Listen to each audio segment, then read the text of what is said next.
नाम श्री जी का पुकारो, मिलो करुणामयी से। जय जय श्वेत हरिवंश, जय जय गुरुदेव भगवान की जय हो। आज जो चरित्र है, आज जो हम चर्चा करेंगे वो वैष्णव शिरोमणि आचार्य भगवान श्री शंकर के अवतार जगत गुरु श्री शंकराचार्य जी का चरित्र है। बहुत आनंदित कर देने वाला चरित्र, आनंद प्रदान करने वाला चरित्र है। और भक्ति के मार्ग पे श्री जी कृपा से, गुरुदेव भगवान की कृपा से जिस मार्ग पे हम चल पाते हैं, उसी मार्ग पे चलने के लिए बहुत प्रेरित करेगा ये चरित्र में। बहुत कृपालु हैं भगवान शिव शंकर, तो उन्हीं की कृपा से आज से थोड़ी सी चर्चा होगी। जय जय श्वेत हरिवंश। जगत गुरु भगवान श्री शंकराचार्य जी का जन्म आज से यानी कि 2000 या 2500 से लगभग है 2000-2500 वर्ष पूर्व, और ईसा मसीह से 500 वर्ष पूर्व हुआ था। उस समय पाखंड के शास्त्रों का खंडन कर रहे थे। तो पाखंडी लोग थे ना, और जो सही शास्त्र थे, सही ग्रंथ थे, उनका खंडन कर रहे थे कि ये सही नहीं है, क्योंकि पाखंड बढ़ रहा था और धर्म थोड़ा सा नीचे करने की कोशिश कर रहे थे। पाखंड के चक्कर में नहीं, धर्म सही नहीं है, अधर्म सही है, और दुनिया के आगे ये जताना चाह रहे थे कि पाखंड सही है, और सनातन धर्म खतरे में था। पूरा भारत अस्त व्यस्त हो रहा था। भारतवर्ष की महिमा तो आप लोगों ने श्रीमद् भागवत कथा में बहुत बार सुनी होगी। संत भगवानों से भी इनकी चर्चा हुई होगी कि भारतवर्ष 9 वर्षों में एक भारतवर्ष है। तो बहुत कृपा पात्र होते हैं जो भारतवर्ष में जिनका जन्म हुआ। पूर्णा सरिता के पावन तट पर कालटी गांव में इनका जन्म हुआ था। भगवान श्री शंकराचार्य जी के माता पिता का नाम शिव गुरु जी और कामाक्षी सुभद्रा नाम भी मिलता है। माता का नाम कामाक्षी और सुभद्रा नाम भी मिलता है। वैशाखा शुक्ल पंचमी को इनका जन्म हुआ था। 7 वर्ष की आयु से आपकी शिक्षा शुरू हो गई थी। शंकराचार्य जी की शिक्षा शुरू हो गई थी 7 वर्ष की। मैं थोड़ा सा मोटा मोटा बताऊं इनके चरित्र के बारे में। इनकी टोटल जो उम्र थी, आयु थी, वो 16 वर्ष थी। आगे कथा में पता चल जाएगा कि किस तरह बाद में 32 वर्ष हुई। बहुत दिन हो गए ये गुरुदेव भगवान की कृपा से इनका चरित्र अध्ययन किए हुए, लेकिन थोड़ा बहुत याद है, इसलिए बता रहा हूँ कि इनकी 16 ही वर्ष आयु सुनी थी। उसके बाद फिर किसी कारणवश सृष्टि का नियम बदला और फिर 32 वर्ष कर देगी, तो आगे आएगा। छोटी सी उम्र में देखो, कहा ना कि प्रभु जब कृपा करते हैं ना तो सब कुछ बोध हो जाता है। उसमें ना कोई उम्र मायने रखती है, ना शरीर का, ना ज्ञान का, ना बुद्धि का, किसी का कोई मतलब नहीं रहता। जब अगर भगवान ने जिनसे कुछ करवाना होता है ना, उनको ना चाह के भी इतना ज्ञान प्रदान कर देते हैं कि बस वो सब, हर वस्तु, हर चीज का, हर ग्रंथ का, हर लीला का, सब कुछ ज्ञान उनके हृदय में समाहित कर देते हैं प्रभु। और ऐसा लगता है कि पता नहीं कितने बड़े विद्वान हो गए। और जब ऐसे किसी संत भगवान की जब दर्शन करते हैं, पूछते हैं कि बाबा हे महाराज जी, आप कितने मतलब कला कक्षा तक या कितना आपने अध्ययन किया है, तो कहते हैं कि हम तो एक भी दिन स्कूल नहीं गए। उनकी वाणी में इतनी सरलता कि हम तो एक भी दिन नहीं गए, सब प्रिय प्रीतम की ही कृपा। तब जाके भी समझ नहीं आता कृपा का स्वरूप, तब भी हम पहचान नहीं पाते। ऐसे ही शंकराचार्य जी देख लो, 7 वर्ष की आयु से इनकी शिक्षा शुरू हो गई थी। माता पिता ने लोक कल्याण के लिए भगवान शिव शंकर की आराधना की थी, तब इनका आविर्भाव हुआ था। देख लो, ऐसे महापुरुष हैं, दोनों दंपति हैं अब कोई इस संसार में हर कोई अपनी कामना के लिए ही आराधना, साधना या जितने भी कार्य करता है स्वार्थ के वश करता है जीव। लेकिन इनको जगत की, इन शंकराचार्य जी की माता पिता कोई साधारण माता पिता थोड़ी थे। जब जिनकी कोख से भगवान शिव शंकर जन्म लेंगे तो उनके माता पिता भी तो ऐसे जो देवताओं की माता अदिति थी ना, अदिति, हाँ, तो ऐसी ही उनकी माता होंगी, ऐसा उनका स्वरूप होगा। तो लोक कल्याण की चिंता थी। जब पाखंड फैल रहा था तो भगवान से प्रार्थना करते थे, प्रभु कैसे इस सृष्टि का, कैसे इस धर्म की रक्षा होगी। आप तो जब जब धर्म की हानि होती है तो आप प्रकट होते हैं, कृपा करके अब भी प्रकट होइए और अपने धर्म को बचाइए ऐसे। और तब जाकर के जगत गुरु श्री शंकराचार्य जी का आविर्भाव हुआ, प्राकट्य हुआ। महाराज जी छोटी सी उम्र में, शंकराचार्य जी के पिताजी छोटी सी उम्र में ही धाम चले गए और इनका परिवार का जो नाम था, शरीर का जो नाम था, वो शंकर रखा गया। माताजी ने ही इनका लालन पालन किया। 5 वर्ष की आयु से 7 वर्ष की आयु तक शिक्षा संपूर्ण कर ली थी। देख लो, अभी 5 वर्ष की आयु से और 7 वर्ष की आयु तक शिक्षा पूर्ण कर ली थी। एक बार शंकराचार्य जी घर एक दिन एक ज्योतिष आया और उसने माता को सारी कहानी सुना दी शंकराचार्य जी के बारे में। छोटी सी उम्र में सन्यास ले लेगा, संसार में कुल का नाम रोशन करेगा, लेकिन इनकी आयु कम है, केवल 32 वर्ष। कहा था ना आ जाएगा, 32 वर्ष आयु है। चलो अब तक तो ठीक था, कुल का नाम रोशन करेगा, सन्यास लेने वाली बात, और केवल 32 वर्ष आयु से मैया कांप गई और सहमी सी रहने लगी, थोड़ी सी चिंतित रहने लगी कि कुल का नाम रोशन करेगा, धर्म की रक्षा भी करेगा, दयालु भी बहुत है, लेकिन उम्र इतनी कम कैसे करी है विधाता। मन में विचार आया कि जो ऐसे महापुरुष होते हैं वो जगत में सिर्फ कुछ समय के लिए ही प्रकट होते हैं, और भी बहुत सारे प्रभु कार्य होते जो पुराने, जो सच्चे हृदय से न, पहले ये चतुराई नहीं थी लोगों में, दिमाग यूज नहीं करते थे, बस प्रभु पे आश्रित रहते। तो हाँ, प्रभु को एक यही कार्य थोड़ी, बहुत से कार्य, पूरे ब्रह्मांड को संभालना पड़ता है, ऐसे सांत्वना देते थे अपने आप को, और उनकी सच्चाई ही प्रभु से जोड़े रखती थी। और प्रभु भी आज भी दीनदयाल है, उस समय भी दीनदयाल थे। भगवान में कोई बदलाव नहीं हुआ, हम में बदलाव हो गया, हम हद से ज्यादा चतुर हो गए। गुरुदेव भगवान कहते हैं, बालक बन जाओ, बच्चा बन जाओ, संभाल लेंगे। हर कथा में चिंतन आता है, हर कथा में वर्णन आता है कि भोले के रक्षक भगवान ज्यादा होते हैं, चतुर के कम। वही बात यह है। एक दिन शंकराचार्य जी ने अपनी माता के सामने एक दिन लीला करी। एक दिन पूर्णा नदी के किनारे मैया के साथ स्नान करने गए। माता कपड़े धोने लगी, आप स्नान करने लगे, तभी एक मगरमच्छ ने आपकी टांग पकड़ ली। शंकराचार्य जी चिल्लाए, परंतु वहां कोई नहीं आया। तब आपने माता को कहा, हे माता, ये मगरमच्छ कोई देव है, कह रहा है सन्यास ग्रहण करो, तभी छोड़ूंगा। तब माता ने कहा, बालक को खा जाएगा, एक बार कहकर देख लेती हूं। जैसे ही कहा, मगरमच्छ ने छोड़ दिया। देख लो कि एक पहली पद्धति होती है, अगर आप छोटी उम्र में सन्यास ग्रहण करते हैं तो मैया की अनुमति लेनी बहुत जरूरी होती है।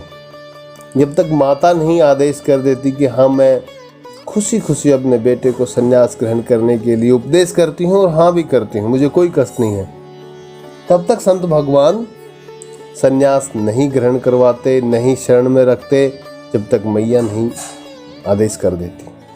तो देखो, शंकराचार्य जी ने यहाँ एक लीला करी और लीला में बुलवाया कि मैया जब तक संन्यास ग्रहण नहीं करूँगा तब तक ये छोड़ेगा नहीं। अभी क्या करना चाहिए? मैया बोलती एक बार कह के देख लेते, अरे छोड़ दे, क्या बालक को खा जाएगा हैं? और ये कहते हैं कि मैया ये कहता तभी छोड़ूंगा, तब तक संन्यास ग्रहण नहीं करोगे। तो जैसे ही कहा मगरमच्छ ने छोड़ दिया, महाराज जी बाहर आ गए और चल दिए। तब माता ने रोका और कहा, रोकूंगी नहीं, लेकिन एक वचन दो। यहां से देखो संन्यास ग्रहण हो गया 7 वर्ष की आयु में ही, कि मुझे एक वचन दो, जाओ संन्यास ले लो। हमने तो प्रार्थना ही इसलिए की थी प्रभु से, और तुम्हारा तो पूरा जीवन चरित्र ही सुना दिया उस ज्योतिषी ने। मैया मन में बातें कर रही कुछ, लेकिन एक वचन देते जाओ, मेरे आखिरी समय में मेरे पास रहो, यही वचन दे दो। मेरी चिता को अग्नि सिर्फ तुम ही दोगे। नर्मदा नदी के तीर की तरफ आगे बढ़ते रहे, चलते रहे।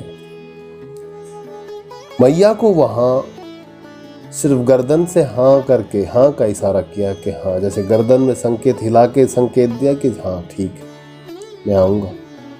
इतना कहा और कुछ नहीं बोले, और किनारे किनारे नर्मदा नदी के चलते रहे, आगे बढ़ते रहे। गोविंद पादाचार्य जी से दीक्षा प्राप्त की, और इनके जो गुरुदेव भगवान हैं गोविंद पादाचार्य जी ने कहा कि तुम काशी जाओ और भाष्य की रचना करो, और वहां जाकर के ही सनातन धर्म की रक्षा भी करो, सनातन धर्म का प्रचार भी करो।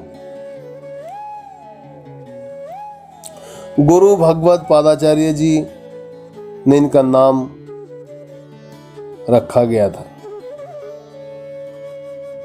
इनका नाम गुरु भगवत पादाचार्य जी, इनके गुरु द्वारा इनको ये नाम प्राप्त हुआ था। बाद में श्री शंकराचार्य जी काशीपुरी आए। 12 वर्ष की आयु में शंकराचार्य जी ने भाष्य लिखना आरंभ किया था। और देखो, जिनके अवतार हैं उन्हीं की उपासना करते थे। भगवान शिव शंकर की ही उपासना करते थे, आदि शक्ति की नहीं, माता की नहीं करते थे। तो एक दिन माता जगदम्बा ने लीला की और मणिकर्णिका के तट पर एक सुंदर स्त्री को देखा। उसकी गोद में उसके पति का शव रखा था, और वो मार्ग में बैठी बैठी रो रही थी। शंकराचार्य जी वहां से जा रहे थे, तो महाराज जी ने कहा, एक और हो जाओ। नारी ने कहा, मैं अबला नारी हूं, कैसे करूं?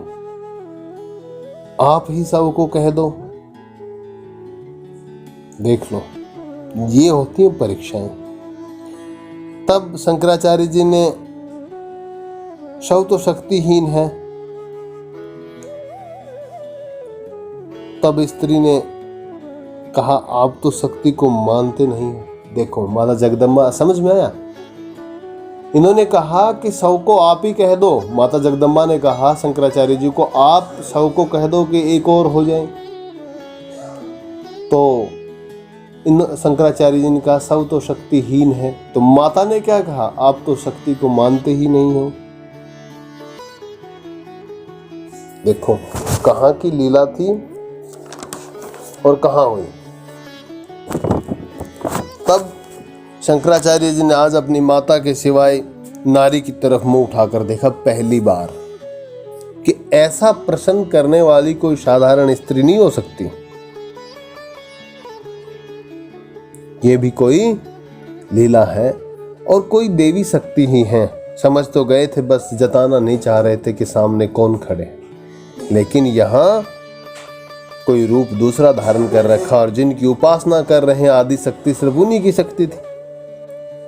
माता की सिवाय कभी देखा नहीं था, ना कोई नारी ना कोई शव था। तब माता जगदम्बा को प्रणाम किया। अब गौरी शंकर की उपासना का संदेश हुआ। देखो, यही प्रेरणाएं हृदय में होती हैं, क्योंकि हमारी भक्ति इस प्रकार की उच्च कोटि की नहीं है। इसलिए सौपन को सौपन मत मानो।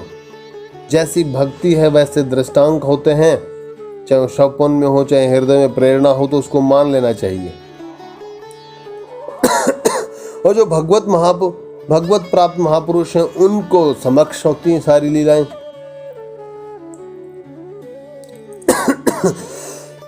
एक बार गंगा तट जा रहे थे तो दूसरी ओर एक चंडाल और 4 कुत्तों के साथ आ रहे थे, कुछ एक चंडाल। आपने कहा महाराज जी ने, शंकराचार्य जी ने, कि एक और हो जाओ।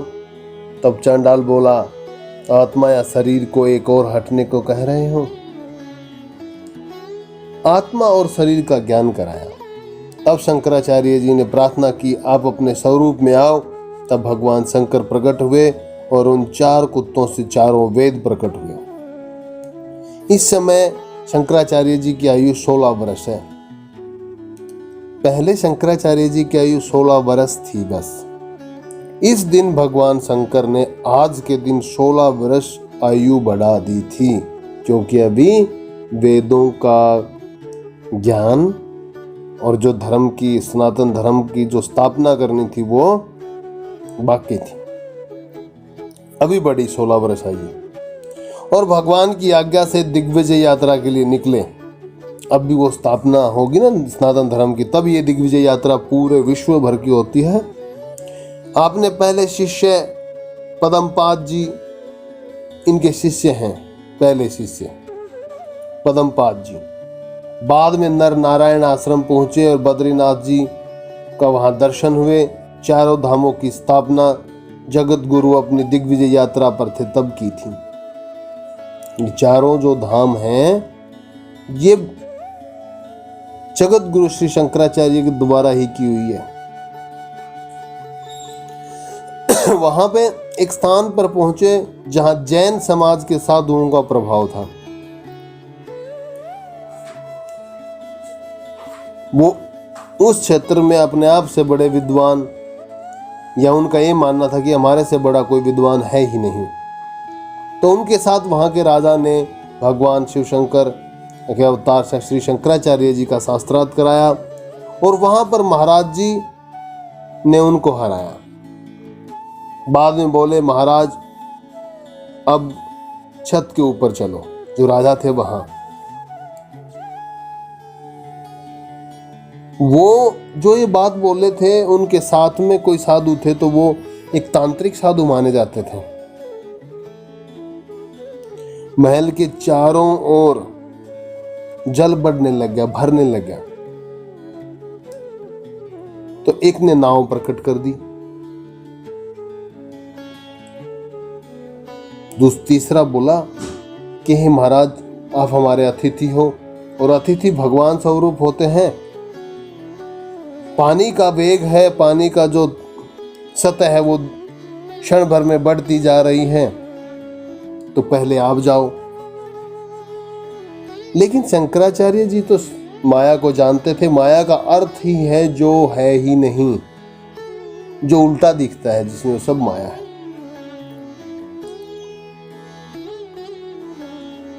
आपने राजा को भी मना कर दिया और खुद भी नहीं बैठे। राजा ने उन साधुओं से कहा, आप लोग जाओ पहले। जैसे ही कदम रखा गिर गए नीचे। सब माया थी। ये सब देखकर राजा भी आपकी शरण में आ गया, शंकराचार्य जी की शरण में आ गया। और उसके बाद श्री शंकराचार्य जी वहां से सीधे प्रयागराज आ गए। प्रयागराज कहाँ पे है? आज का इलाहाबाद। अभी वापस प्रयागराज हो गया उनका नाम। वहां पर कुमारिल भट्ट सब ने कहा, आप महाराज के साथ रहो, उनके साथ ही शास्त्रार्थ करो। उन्होंने कहा, इनसे कहो मेरा शिष्य है, मंडन मिश्र के साथ शास्त्रार्थ करें। वो हार जाएंगे तो मैं अपनी हार मान लूंगा। महाराज जी उन्हीं का घर ढूंढ रहे थे। एक नारी से पूछा। नारी ने कहा, आपको उनका घर ढूंढना नहीं पड़ेगा, उनके दरवाजे पर तोता मैना शास्त्रार्थ कर रहे होंगे, उनकी पत्नी है। देखो, ये उनकी पत्नी है। जिनसे पूछा ना, अपने शिष्य का ही घर पूछ रहे हैं। तो कहा कि आपको उनका घर ढूंढना ही नहीं पड़ेगा। जिनके दरवाजे पे सोचो तोता और मैना शास्त्रार्थ कर रहे हो, वो कैसे होंगे? भगवान थे तभी तो कह दिया कि मुझसे नहीं, मेरे एक शिष्य हैं मंडन मिश्र, उनसे आप शास्त्रार्थ कर लो। अगर वो हार गए मैं अपनी हार मान लूंगा। इनकी पत्नी का नाम, मंडन मिश्र जी की जो पत्नी है उनका नाम भारती जी हैं। तो महाराज जी ने याचना की,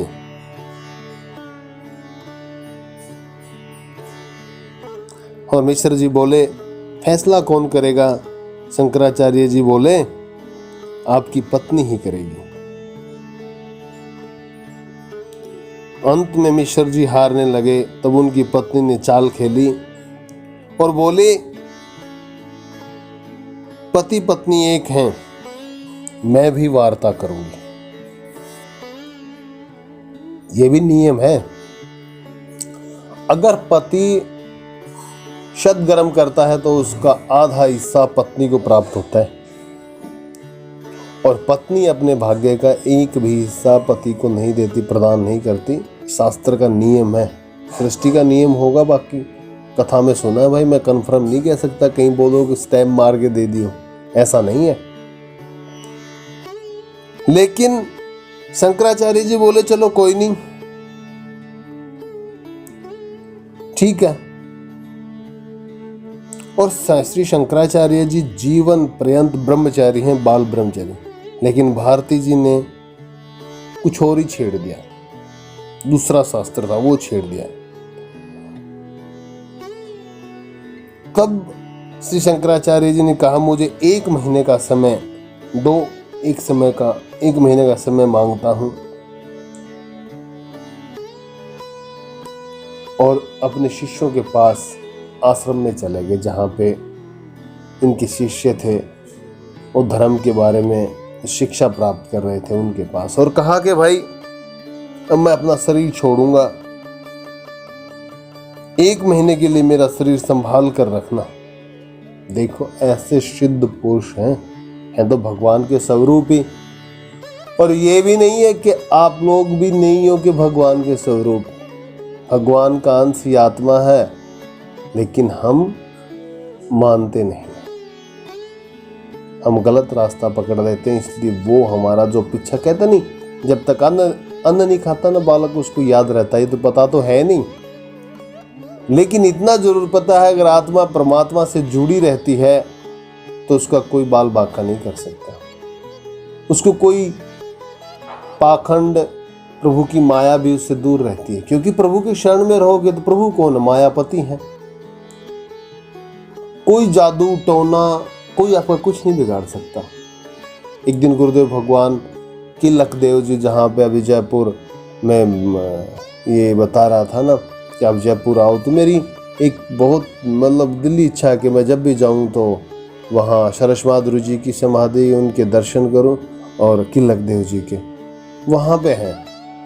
तो वो ऐसी बातें, वहाँ एक तांत्रिक था तो उन्होंने भी किया था। तो गुरुदेव भगवान बता रहे थे कि तांत्रिक की एक सीमा है, जब भक्त के पास चलता है ना वो तांत्र, तो वो तंत्र भक्त से बहुत दूर हो जाता, क्योंकि नाम एक कवच बना लेता अपनी शक्ति का, और जहाँ नाम है वहाँ नामी प्रकट होता ही है, नामी पीछे पीछे रहता है जो नाम लेता है उसके।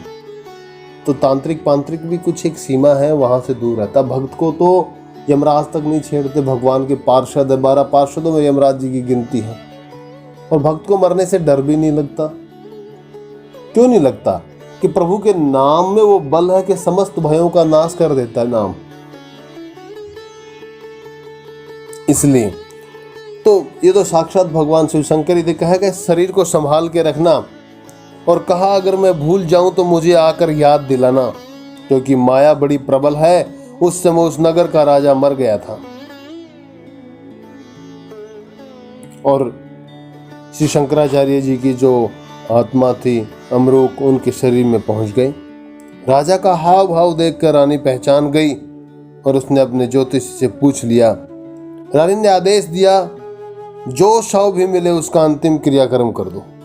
देखो मुश्किल, वहां पे बता के गए कि 1 महीने के लिए शरीर छोड़ूंगा, और यहाँ रानी बने अपने ज्योतिषी से पूछ लिया कि ये कौन है कि ऐसे ऐसे हैं। तो उन्होंने आदेश दे दिया कि इस राज्य में जो भी शव मिलता है उसका अंतिम क्रियाक्रम कर दो। सैनिक ढूंढने लग गए, महाराज जी का शव मिल गया। तब कुछ शिष्य महल की तरफ भागे और कुछ सैनिकों को बातों में लगा लिया कैसे भी करके।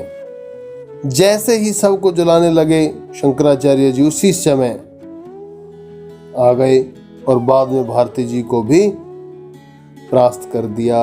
वो भी अपने आप क्षमा मांग ली थी। उनको अपना दास बनाने की बजाय अपना शिष्य बना लिया। आगे चलकर चारों धामों में से एक उनको दिया सेवा के लिए।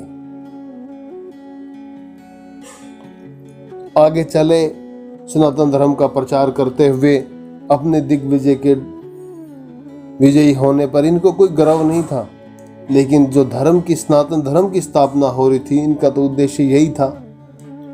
बस अपना कार्य जो जिस कार्य के लिए प्रकट हुए थे वो कार्य करते हुए जा रहे थे। जैसे कोई निश्चित अवधि है तब तक ये कार्य करना है और फिर चले जाना है। आगे चलकर उसी मार्ग में श्री शंकराचार्य जी के एक शिष्य और हुए, प्रभाकर नाम के। उनके घर एक बालक था। तो बालक देखने में ही सुंदर तो था, लेकिन पागल लग रहा था। ना बोलता था,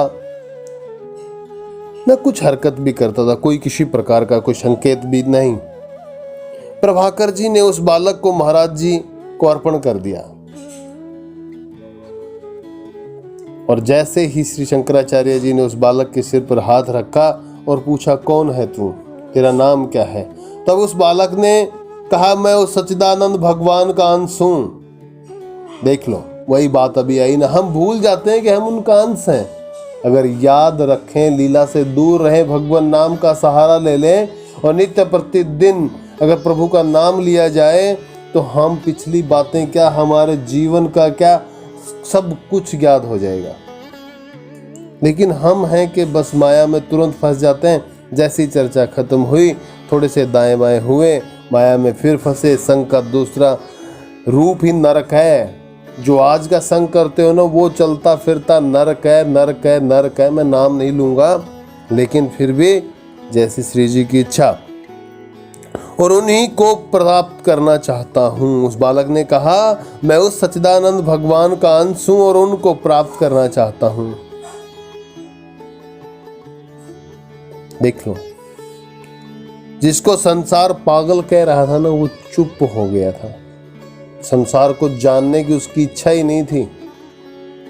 उसकी इच्छा क्या थी? जड़ भरत जी भी तो ऐसे गूंगे बहरे हो जाते हैं, और अब भी कहते हैं, गुरुदेव भगवान भी कहते हैं, दूसरे संत भगवान भी कहते हैं, अगर इस मार्ग पे आगे बढ़ना चाहते हो ना, गूंगे बहरे हो जाओ, संसार की सुनो ही मत। संसार तुम्हारे को पागल बोलेगा और मान लो कि हम पागल हैं। और इस पागलपन में भगवान भी कहते हैं, संत भगवान भी कहते हैं, पागल हो जाओ, अबोध हो जाओ, मूर्ख बन जाओ। अबोध किसको बोलते? जिसको कोई ज्ञान ना हो। छोटा बच्चा किसको बोलते हैं? वो सुसु भी कर देता है, लघु शंका हो गया तो क्या, लेकिन मैया उसको तुरंत झट से साफ कर देती है, नहीं कर देती। ऐसे प्रभु भी ये सोचते हैं कि ये मेरा बिल्कुल ही अबोध बालक है, मेरा अबोध बस अंश है, मैं इसको संभाल लूँ। और संभालते भी हैं। हकीकत बात है, परिणाम कैसे दूँ समझ नहीं आ रहा, लेकिन मान लिया तो पार है, नहीं तो बस सारी बात क्या बताऊँ, अभी कहना ठीक नहीं। तो चाहता हूं उनका नाम रखा तोटकाचार्य, ये उनके शिष्य हो गए। इसी यात्रा में जब एक कपालिक से भी इनका शास्त्रार्थ हुआ, वह भी हार गया था। उसने सोचा, अगर ऐसा हो गया तो हमारा काम कैसे चलेगा। उसने दूसरी चाल चली और कहा, महाराज मैं आपकी शरण में आना चाहता हूं। श्री शंकराचार्य जी को कहा, लेकिन मन में खोट था इनको नुकसान पहुंचाना चाहते थे। लेकिन ये मूर्ख थोड़ी जानता था ये साक्षात भगवान शिव शंकर हैं, जिनके 3 नेत्र हैं और पूरे सृष्टि का सब कुछ करने में सर्वसमर्थ हैं। ये आप तो एक मामूली से जीव हो, लेकिन फिर भी माया के वश मूर्खता होगी। आते ही महाराज जी तो भोले शंकर हैं ही। एक तो वो कपालिक महाराज जी की सेवा कर रहा था, तो भगवान शिव शंकर बहुत खुश हुए। शंकराचार्य जी कहा कुछ मांगो।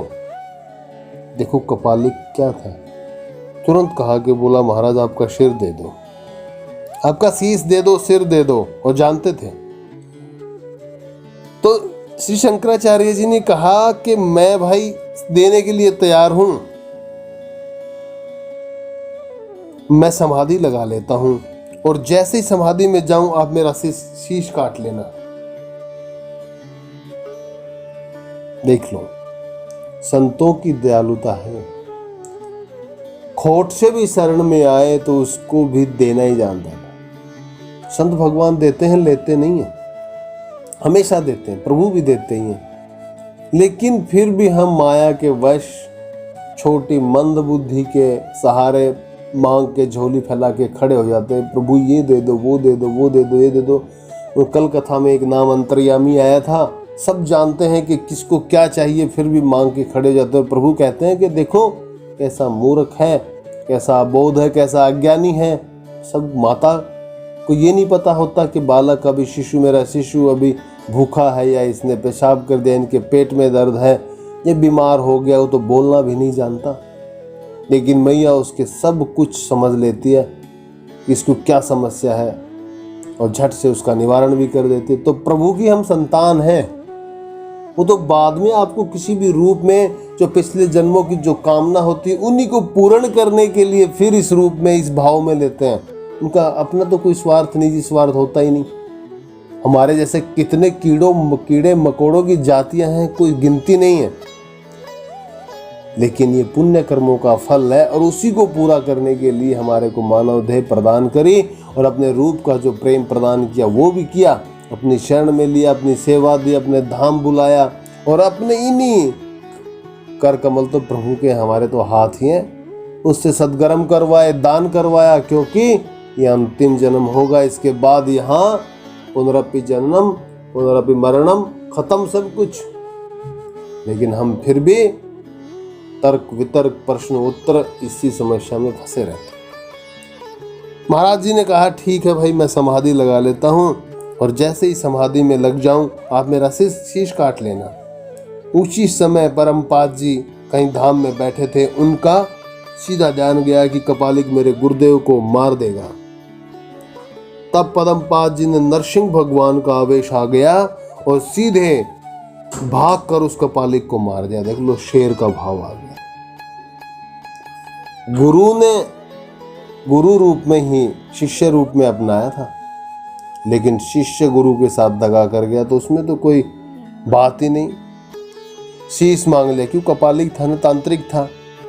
लेकिन इतनी दूर से बैठे शिष्य उन पद्मपाद जी, उनको ये बोध हो गया कि मेरे गुरुदेव भगवान की तो कपालिक हत्या कर देगा, नरसिंह भगवान का रूप धारण कर लिया। भगवान और भक्त में कोई भेद नहीं होता। जब गोलोक धाम पहुंचाते सब पार्षद हो जाते हैं वहां जाने के बाद, ऐसा गुरुदेव भगवान कहता है और श्रीमद् भागवत में बताया गया है। सबके 4-4 हाथ हो जाते हैं, भगवत स्वरूप में आ जाते हैं, उनका स्वरूप भी बिल्कुल भगवान जैसा हो जाता है, क्योंकि आत्मा तो परमात्मा का ही अंश है। यहाँ अगर सब एक जैसे बना देंगे तो सबका नाम क्या होगा, कौन कैसे पहचानेगा। इसलिए हमारे जो स्ट्रक्चर है ना, जो हमारे मॉडल है, किसी को काला, किसी को गोरा, किसी को लंबा, किसी को छोटा, इसलिए बनाया है ये प्रभु ने कि पहचान में आ जाए। अगर यहाँ सब एक हो जाएंगे तो फिर क्या। लेकिन गोलोक धाम में तो ऐसा नहीं है, किसी में कोई मतभेद। उनकी नज़र में तो यहाँ धरा पे मृत्युलोक में भी कोई फर्क नहीं होता। ये तो फर्क करते हैं तो हम करते हैं बस। वो तो वहाँ भी समान और यहाँ भी समान मानते हैं। फलवाली को नहीं बोले भैया मेरे तो सब मित्र गरीबी हैं। मैं तो पता क्या करते थे, एक हाथ से माखन का लोना उनके मुंह में बचा हुआ खुद खा लेते थे। ये मतभेद तो हम करते हैं। श्रीदामा एक मित्र और हुए, बहुत गरीब थे, तो वो उनकी मैया दूसरे घरों में बर्तन साफ करती थी, तो ये लीला करते, देखो प्रेम की लीलाएं हैं प्रभु की। ऐसे हमारे लालजू करते रहते हैं और यही शिक्षा के माध्यम से करते हैं। चाहे भगवान श्री शंकराचार्य जी हों चाहे हमारे लालजू हों, हैं तो एक ही। अगर उनको हम दो रूप में देखते हैं तो गुरुदेव भगवान ये कहते हैं कि ये दोष हमारा है, वो तो एक ही है। तो कहा कि श्रीदामा हर रोज मेरी मैया कलेवा भेजती है और तुम बड़े चाव से खा लेते हो। मेरी मैया कहती है क्या तेरे दो सब सखा ऐसे ही है, उनसे भी मंगा। मेरी मैया मुझे डांटती है, अरे कल अपने अपने घर से लेके आओ सबका, मैं भी खाऊंगा। ये लीला करनी थी प्रभु को। तब लेके श्री दामा गए और मैया से कहा कि मैया कन्हैया ने तो ऐसे ऐसे बोल दिया। दोनों माँ बेटा नेत्रों से अश्रुधारा प्रवाह करने लगे और एक दूसरे से लिपट गए कि मैया वो इतना प्रेम करता है मुझसे, मैं उस प्रेम के बदले क्या अपना जीवन भी न्यौछावर कर दूं तो भी कम है। लेकिन कल कन्हैया ने खुद कह के मंगाया है, मैं क्या लेके जाऊं। तो मैया बोली और तो कुछ नहीं है, ये कल की छाछ रखी है लेकिन बहुत खट्टी हो गई रे। तो कि मैया कन्हैया को बड़ा कष्ट होगा, वो तो इतना कोमल है कि माखन भी उसके आगे लज्जित हो जाता है, माखन से भी ज़्यादा कोमल है। इतनी खट्टी छाछ वो पिएगा तो उसको बहुत कष्ट होगा। कुछ तो करो, इतनी गरीबी थी देखो। अगर भगवान पैसे वालों को मिलता ना तो ऐसे प्रेमी रसिक भक्त ना आज उनकी चर्चा होती ही नहीं। इसलिए भगवान ने कोई मतभेद नहीं किया, ये तो हम ही बस खड़े होकर के मैं बड़ा तू छोटा ऐसी भावना कर लेते हैं। अन्यथा उसने तो समान ही बनाए थे, सबके दो हाथ सबके दो पैर सबकी इंद्रियां बराबर हैं, कोई मतभेद नहीं किया। बस उसने प्रिया प्रीतम की तरह एक काला एक गोरा ये दो ही रंग भेजे। समझ में नहीं आया, लोग समझना भी नहीं चाहते कि सृष्टि का स्वरूप भगवान ने सिर्फ अपने ऊपर ही तो बना रखा। देखो एक बार चारों जो वर्ण बनाए हैं वो भी अपने ऊपर बनाए हैं। कहते हैं कि मैं बड़ा हूँ तू छोटा, मैं जाट मैं राजपूत मैं हिंदू ना मुस्लिम। बस कोई कहता हरिजन हो, अरे मतलब तो समझो क्या मतलब है इन बातों का। तब कहा कि मैया कुछ तो प्रबंध करना, मैं कैसे कन्हैया को ऐसी खट्टी छाछ पिलाऊंगा। कि कहा एक काम करती हूँ और तो कुछ नहीं, थोड़ी सी शक्कर पड़ी है उसको मिला के मीठी कर देती हूँ। ठीक है। और देखो भगवान नहीं भूलते, हम भूल जाते हैं। अगले दिन गए यमुना तट पे, वहाँ गैया और बछड़े चर रहे थे। जब ब्रेक हुआ ना प्रसाद पाने का, प्रभु को भोग लगाने का, लालजू ने वो लीला करनी थी करी दी कि अच्छा भाई खेल लिए ठीक है।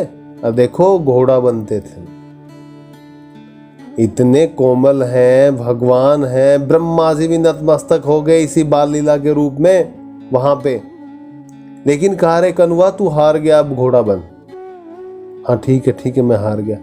और श्री दामा जैसे मनसुखा जैसे जो बाल सखा थे वो पीठ पे बैठते थे और कभी अगर कृपा होती तो उनके सेवा मिलती है, मानसिक सेवा में उनकी कृपालु है, बहुत कृपालु है। अगर ऐसा हो जाता है तो कभी उनके श्री अंगों की सेवा और मानसिक रूप में लगे कि प्रत्यक्ष प्रिया प्रीतम की कृपा हम स्पर्श कर पा रहे हैं तो छू के देख लेना।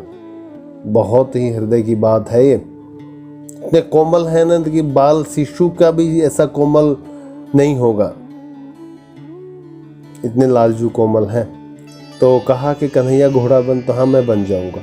जब वो खेल लीला पूरी हुई तो कहा कि भाई सब ले आए अपने अपने घर से, मेरी बहुत सारी मैया हैं।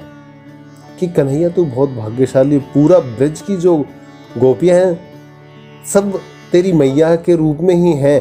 एक बार मैया बोल दे कान्हा माखन दूंगी, दो ठुमके लगा दे लाला, तो मेरे घर में क्यों पैदा नहीं हुआ, ऐसा कह के विलाप करती रहती हैं और सब मैया के रूप में ही तुझसे प्रेम करती हैं।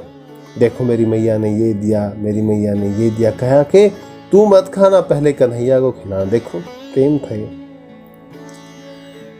श्री दामा बेचारा संकोच वश चुपचाप रहा और उस खट्टी छाछ को छुपा रहा था, थोड़ी बहुत मीठी हो गई थी। तो कहा भाई श्री दामा तू लेके आया। जब इतना कहा तो कहा कि कन्हैया बहुत चतुर है और मानेगा नहीं सुने हुए। उसने क्या किया, वो बोतल में लेके आया था या किसी पात्र में लेके आया था कि कन्हैया अगर पी जाएगा तो खट्टी छाछ से कष्ट होगा, इससे अच्छा मैं ही पी लेता हूँ। कह दूंगा कि मैं पी गया। वो पूरी छाछ पीना चाहा, लेकिन तब तक कन्हैया आ गया और कुछ मुंह में ले लिया, पात्र खाली हो गया। देखो कन्हैया ने क्या किया पता है? ये प्रेम है, प्रेम प्रेम प्रेम।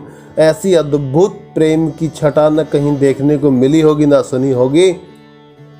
ये तो लोगों के प्रपंच है, प्रपंच के हिसाब से नहीं है। ये तो प्रेम था, प्रेम का ही शवरूप दिखाया यहाँ पे। कपोल से कपोल मिला लिए। और बचपन में हम दोनों गाल पे मुक्का नहीं मारते थे ऐसे आवाज निकालने के लिए, फूंक निकलती तो ऐसे गाल दबा दिए सीदामा के, और पूरी छाछ कन्हैया के मुंह में। और जैसे आई और कहा कि बहुत ही स्वादिष्ट है रे सीदामा, तू मैया के इस प्रेम से मुझे वंचित करना चाहता था। अधर से अधर मिला लिए, होठ से होठ मिला लिए और पूरी छाछ ले ली मुंह की।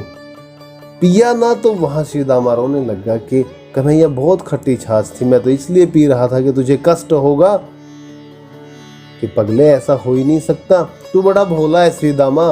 ये तो मैया के प्रेम से इतनी मीठी थी कि अमृत फीका हो जाए। देख लो प्रभु की भावना कैसी है, इसलिए हम समझ नहीं पाते।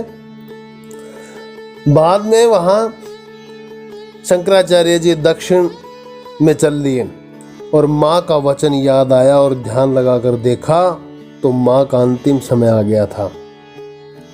तब शंकराचार्य जी तुरंत माता के पास पहुंचे। देखो भगवान थे तभी तो पहुंच गए। माँ का अंतिम समय था, मरणासन अवस्था में थी।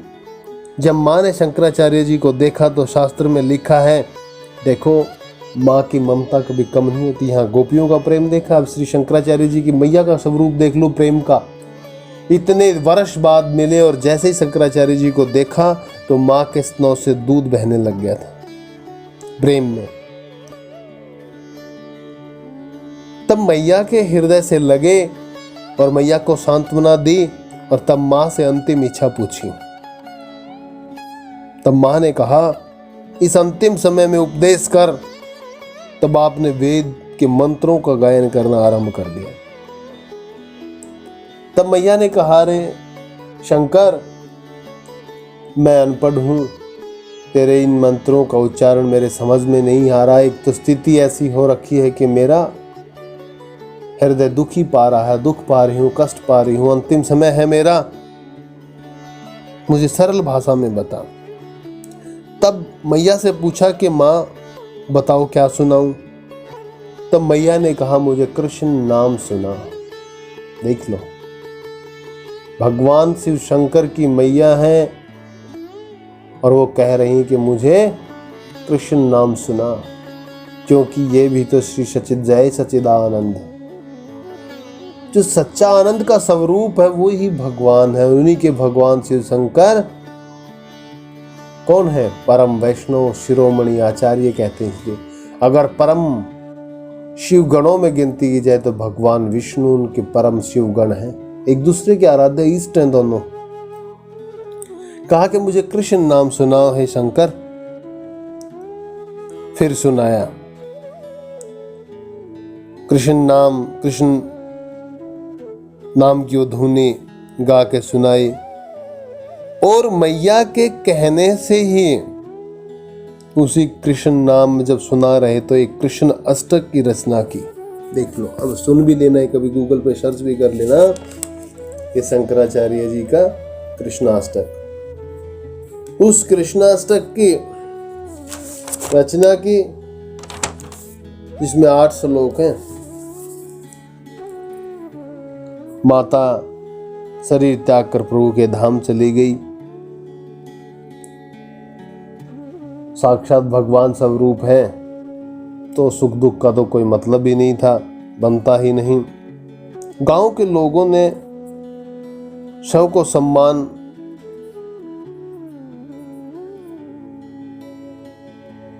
घाट पे जलाने नहीं दिया और ना ही कोई अंतिम यात्रा में शामिल हुआ। कोई बात नहीं, इससे भी क्रोध नहीं किया, किसी के प्रति कोई द्वेष नहीं किया। तब शंकराचार्य जी ने अपने शिष्यों के साथ मिलकर अपने जन्म स्थान घर के सामने ही क्रियाक्रम किया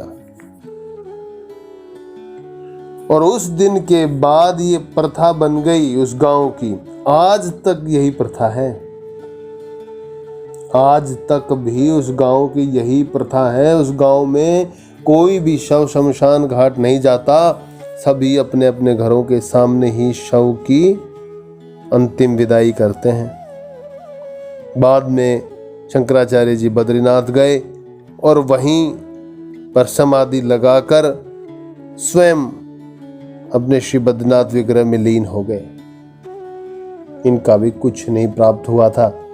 चैतन्य महाप्रभु जी जैसे श्री जगन्नाथ जी में लीन हो गए थे, ऐसे ही श्री शंकराचार्य जी बद्रीनाथ में लीन हो गए थे, और ऐसे ही श्री कबीरदास जी चले गए थे। 2 पुष्पों से ही प्रकट हुए थे और 2 पुष्प ही अंतिम में मिले थे।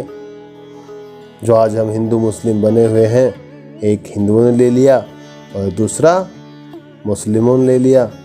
आज मगहर में, गोरखपुर के साथ में कबीर नगर है, वहाँ मगहर, जहाँ विश्वामित्र जी ने दूसरी सृष्टि बनाने के लिए राजा शशंकु, जो आज भी बीच में ही लटक रहे हैं कहीं, उस जगह पे उन्होंने शरीर त्यागा था, तो उनकी समाधि वहीं है। मीरा जी श्री द्वारका जी में लीन हो गई थी। तो ऐसे बहुत सारे चरित्र हैं और ऐसे बहुत सारे प्रेम के पात्र हैं। हम सब हैं। हम अगर प्रेम के पात्र नहीं होते ना, गुरुदेव भगवान की कृपा के पात्र नहीं होते, प्रिया प्रीतम की कृपा के पात्र नहीं होते, संतों की कृपा के पात्र नहीं होते, ये अहम की बात नहीं है। ये प्रिया प्रीतम की दयालुता का एक नमूने हैं हम, जो संकेत देते हैं कि देख लो ये। अब मैं सच बात बता रहा हूँ कि हम, मेरे से ज़्यादा नीच इस संसार में कोई पुरुष शरीर नहीं होगा, कोई भी जीव नहीं होगा, कोई भी। मैं अपने हृदय की बताता हूँ भाई, आप लोग तो पुण्य आत्मा हो तब कृपा होगी, लेकिन पता नहीं ये करुणा निधि है किस गुण पे रीझ है। यहाँ तो गुण का नाम गए भी नहीं था, लेकिन फिर भी देख लो कृपा का स्वरूप है ये। आज मैं भी तुम्हारे में शामिल कर दिया, मूर्ख हो करके भी कहा कि चलो भाई तुम भी शामिल हो जाओ। सही बात है, लेकिन गुरुदेव भगवान की जो कृपा है वो समझ में आई और पता चला। और ये जब कृपा करते हैं, इनके प्रेम की अनुभूतियां जो होती हैं आपको समक्ष नजर आती हैं, तब कहते हैं कि नहीं, अब तक जो जीवन बीता वो प्रभु बिल्कुल नारकीय जीवन था, सच में मृत्यु लोक में रहे थे। लेकिन आज जब ये जीवन सोचते हैं ना कि छोड़ दें, नहीं, अब भी नहीं जा सकते हम। अब ये ठसक होगी प्रिया प्रीतम के लिए, उनकी वजह से ठसक है। अब भी नहीं जा सकते प्रभु, अभी तो आपने अपनाया था, मन में जो इच्छा थी वो अभी हुई नहीं पूर्ण, अभी कैसे जा सकते? अब तो मौत नज़दीक भी नहीं आ सकते, अभी ये ठसक हो गया, कैसे जाएंगे? तो गुरुदेव भगवान की सेवा, प्रिय प्रीतम की सेवा, और जो भजन का असली स्वरूप है, जैसे जीना चाहिए, अभी तो आपने एक दिन भी वो जीवन नहीं दिया है। अगर वो जीवन नहीं देना था तो इस मार्ग पे चलाया क्यों? असल में जो जीवन चाहिए, बस मस्ती में दरिया की तरफ बहते हुए, ना को सोच, ना फिक्र, ना कुछ नियम, ना कुछ। मिला तो मिला, नहीं मिला तो भी नहीं मिला। कहाँ जाना है ये पता नहीं, कहाँ रुकना है ये नहीं। सब अपने हैं, कोई पराया नहीं, और कोई अपना नहीं, सब पराए हैं। एक बार ऐसा दिन तो आए कभी, वो मस्ती हो, बैठे तो बैठे, बस घंटों 2 घंटे रात भर चर्चा चलती रही, आनंदित होते रहे। ये जीवन तो आया ही नहीं अभी, नहीं। और तृष्णा कभी पूर्ण होती, लेकिन भजन में होती है, पता है। दिन भर बढ़ती है, लेकिन ये पूर्ण कर देते हैं, ऐसा इनका स्वभाव है। इसमें भी अपराध बन जाए, लेकिन क्या करें। एक कोई सखी है रशिया की, वो कहती है कि कोई कहता मैं प्रधानमंत्री के पास हूँ, कोई कहता है मैं राष्ट्रपति के पास हूँ, तो हम क्यों ना कहें कि हम प्रिया प्रीतम के पास हैं। कोई कहता है कि तिलक दिखावा नहीं करना चाहिए, क्यों नहीं कहें भाई। कोई एक छोटा सा जीव है कुत्ता, उसके गले में पट्टा बांध ले तो कहता है कि पालतू है। हम तुलसी कंठी पहनते हैं, तो हम क्या पालतू नहीं प्रिया प्रीतम के? तो हमारे को अहंकार नहीं है, अहम नहीं है, हम उनके हैं, उन्होंने अपना रखा है, हम उनके पालतू, हम फालतू नहीं है। उनके नाम का पट्टा हमारे गले में आ गया है, हम उनके दासी, दास, सहचरी, कुछ किस कैसे भी रख ले, बस हम उनके हैं। अब हम फालतू नहीं है, पालतू हैं। तो हमेशा शरण में रहो और ये ठसक रखो, अब मेरा कोई कुछ नहीं बिगाड़ पाएगा। लेकिन ये नहीं कि उनकी तरफ से ही पक्का कर लो, अपनी तरफ से कच्चा रखो। वो तो पक्का करने में सर्वसमर्थ और करते भी हैं, देख लो हर चरित्र में करते कि नहीं करते। लेकिन हम अपनी बात में 2 घंटे में कच्चा पड़ जाएंगे, अगले नेक्स्ट जो सामने आएंगे सोते सोते ही 10 बज गए होंगे, लेकिन अगले ही 1 घंटे में हम कच्चे पड़ जाएंगे। माया तुरंत पकड़ लेगी और जब तक ये फ़ोन पे चर्चा चल रही है तब तक मन बैठा कठोर बना ले कि नहीं अब नहीं करेंगे गलती, लेकिन क्षण भर के बाद फिर गलती। जय जय श्री हित हरि वंश।